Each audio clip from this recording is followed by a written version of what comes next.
que peut espérer le PSG pour l'année 2026? Et je vais vous poser surtout la question, est-ce que vous pensez que les Parisiens peuvent arriver à refaire une saison parfaite comme la saison dernière?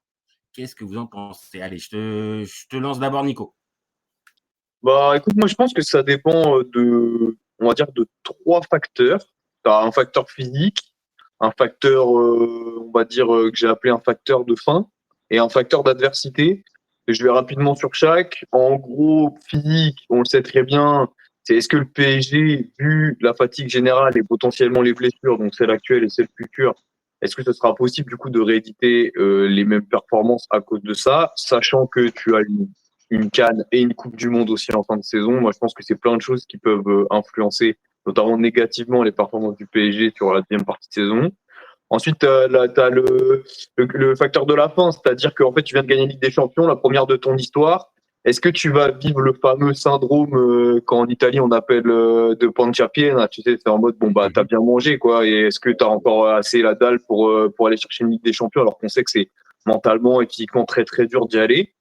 Et puis après, c'est l'adversité, parce que pour moi, je pense que cette saison, Arsenal et le Bayern sont bien meilleurs que l'année dernière et sont, à mon avis, des concurrents plus, plus costauds que ce qu'a eu le PSG l'année dernière. Donc voilà, c'est Ok, mes 3 points. ok, donc c'est plutôt une approche un peu négative quand même, hein. Enfin interrogative, interrogative.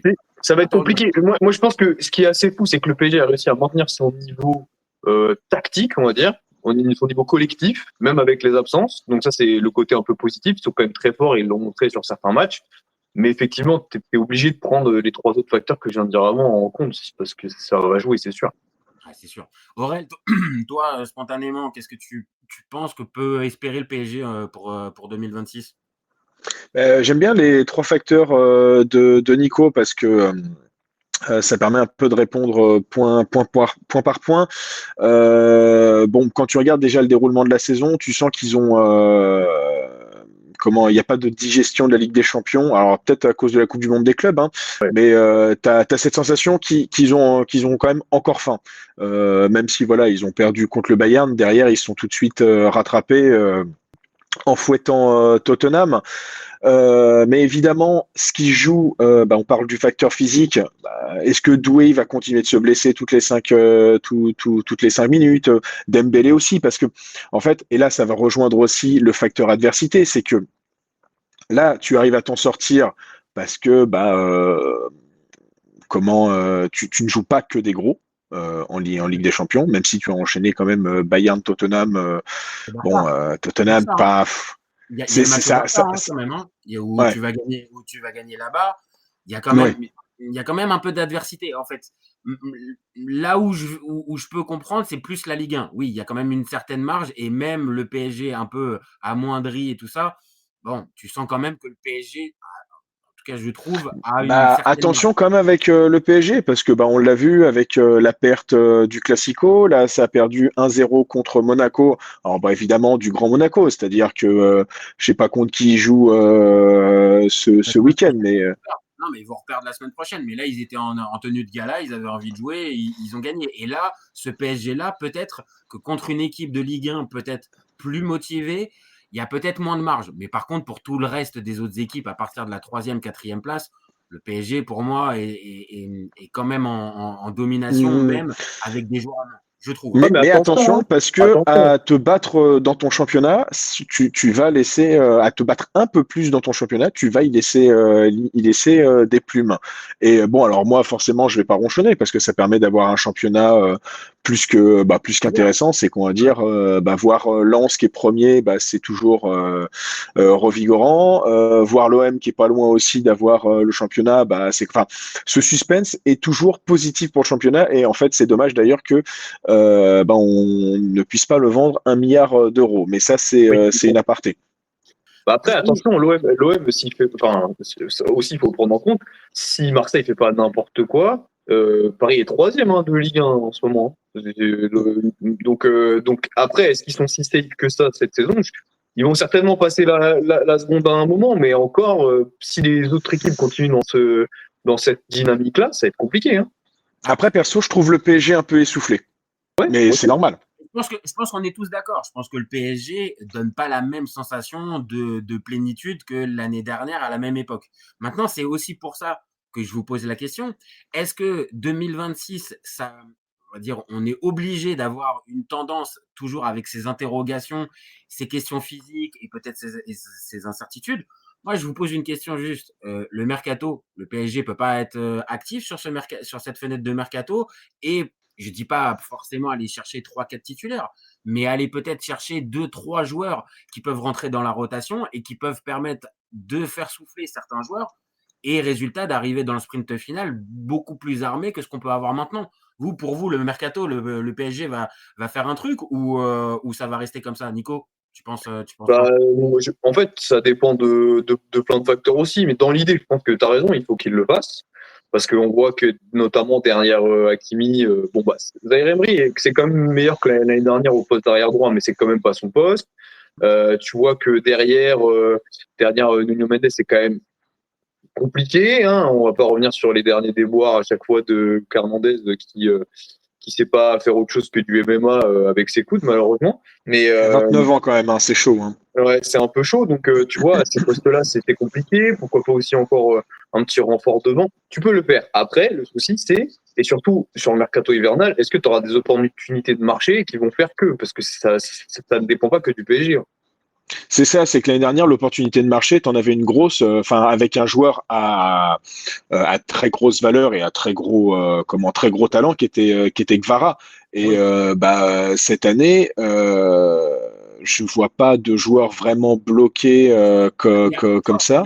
Il y a un joueur qui semblait, en tout cas, destiné à aller au PSG. Maintenant, Monaco demandait beaucoup, mais Akliouche semblait quand même assez proche du Paris Saint-Germain. Donc, est-ce que là, sur cette fenêtre de mercato, c'est pas typiquement le joueur qui y aurait besoin justement dans la partie milieu de terrain et offensif, ou au contraire peut-être, comme vous l'avez dit, sur les côtés, trouver une solution peut-être plus fiable que Zaïre Emery ou Hernandez.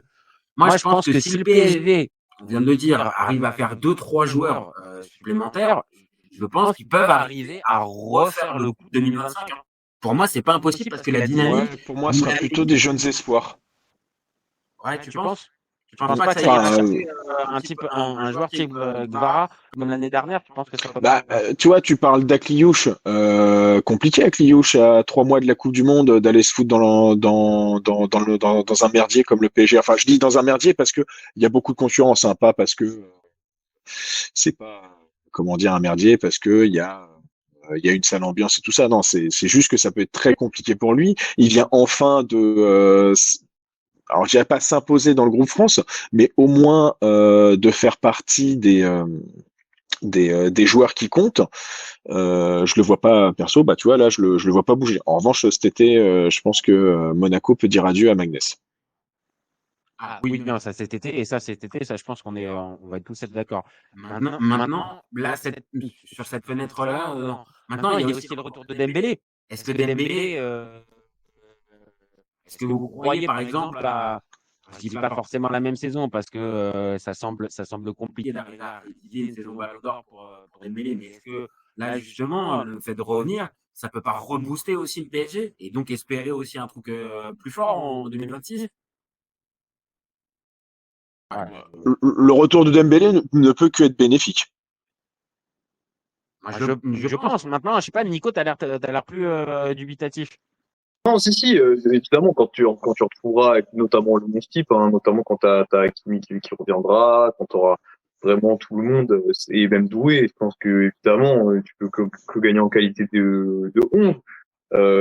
Après, en fait, moi, je trouve la saison, elle est quand même hyper particulière. T'as l'impression que c'est un peu une saison, et c'est pas post-apocalyptique, mais genre, t'as l'impression que tu sais, les joueurs ils reviennent un peu on a eu une saison hyper éprouvante qui se termine avec déjà des blessures, avec la Coupe du Monde des clubs et tout. Et là, t'as un peu le PSG qui est en mode survie. Tu sens que, en fait, c'est dommage parce que le fond de jeu est là, le collectif est encore là. Tu sens que, en termes de potentiel, c'est encore une équipe monstrueuse, incroyable, mais que t'as les joueurs qui sont usés en fait. Et donc, même si ces joueurs-là reviennent dans quel état. Tu vois, typiquement Dembélé, là c'est compliqué. Sa saison elle est déjà tronquée. Il a pas marqué énormément de buts, mais c'est parce qu'il a pas tant joué que ça non plus. Donc il est plus vraiment dans une optique de saison de tous les records. Donc doué, donc tu sais pas trop non plus dans quelle optique il est sur sa saison perso. C'est difficile à suivre, en tout cas individuellement. Vous voyez pas en fait le mode Ligue des Champions qu'on peut voir du PSG, parce que hormis le match contre le Bayern, et encore, ça fait match contre le Bayern.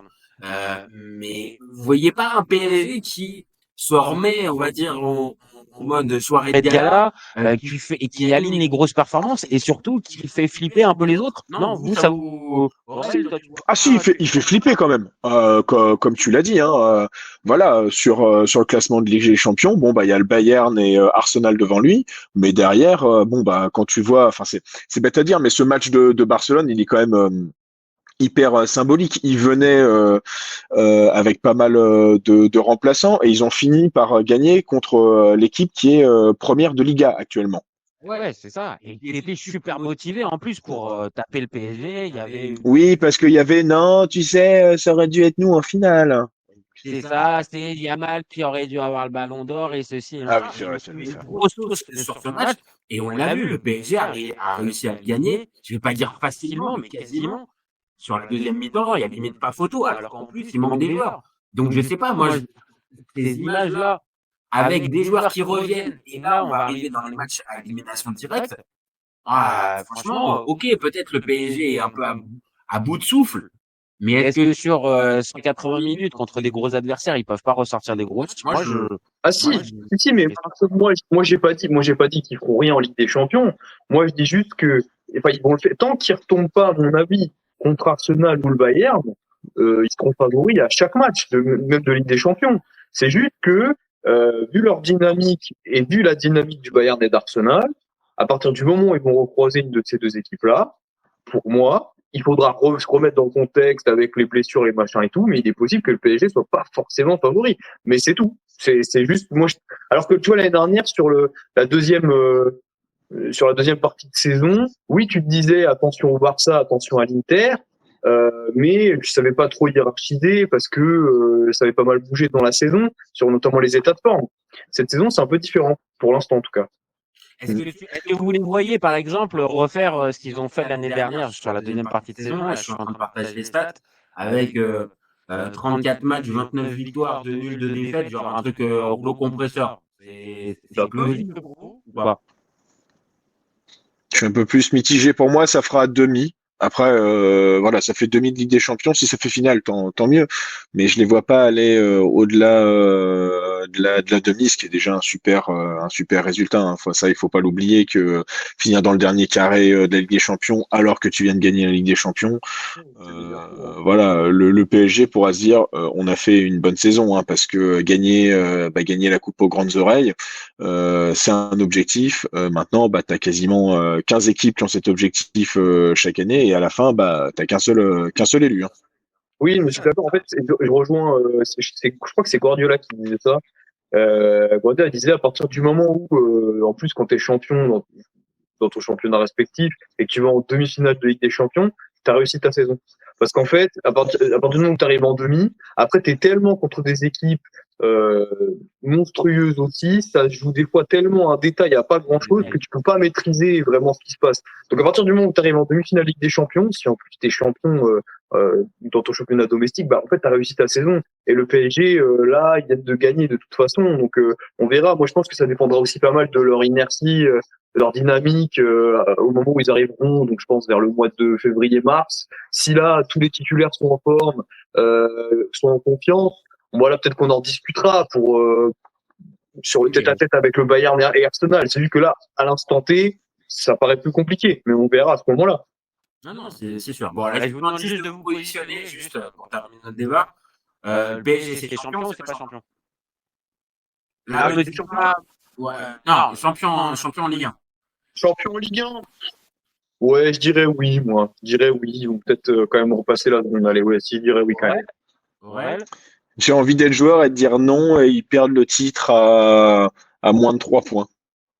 Oui, ok. Je pense que si ça perd le titre, ça perdra pas le titre dans les grandes largeurs à 15 points. Hein. ou à 10 points. Non, mais on va dire au-delà de 6, déjà, ça serait rigolo, mais pour moi, c'est à moins de 3 points. Et t'as l'identité de ton champion? Regarde-le avec son sourire. Attends, pour l'instant, les premiers, c'est le Racing Club de Lens. Donc, moi, j'ai aucune. Pour moi, en effet, l'OM doit se positionner, si on me pose la question. Bah oui. Ok. Ah, non, mais à un moment, il faut arrêter de se cacher aussi, hein, c'est ça. Hein. C'est vrai. Et Ligue des Champions, là, pareil, je vous demande de vous positionner, là, maintenant, tout de suite. Ça y va, ça va au bout ou ça va pas au bout? Non, pour moi, ça va pas au bout. Pour l'instant, aujourd'hui, ça va pas au bout. Pareil, demi. Ouais. J'aimerais bien Arsenal enfin Arsenal. Ouais, j'avoue, j'aimerais bien Arsenal. Mais après, j'aimerais bien Arsenal aussi en première ligue. Mais pour le moment, on voit Arsenal et Bayern au-dessus. Mais bon, on sait très bien que, tu vois, quand on parlait de Liverpool l'année dernière, on se disait que le PSG allait pas passer. Hein, donc. Ok. Bon, bah, c'est bon.